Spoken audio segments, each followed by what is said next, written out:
I've decided to put together a different army here. So this one is all werewolves, lycanthropes, giant hounds. So I am going to repaint all these to match, except the ones at the front.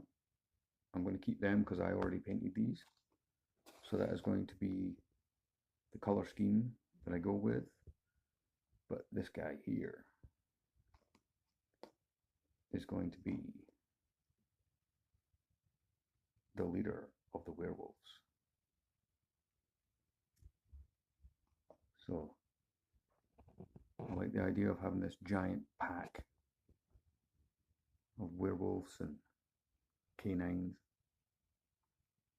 So that's the next army I'm working on.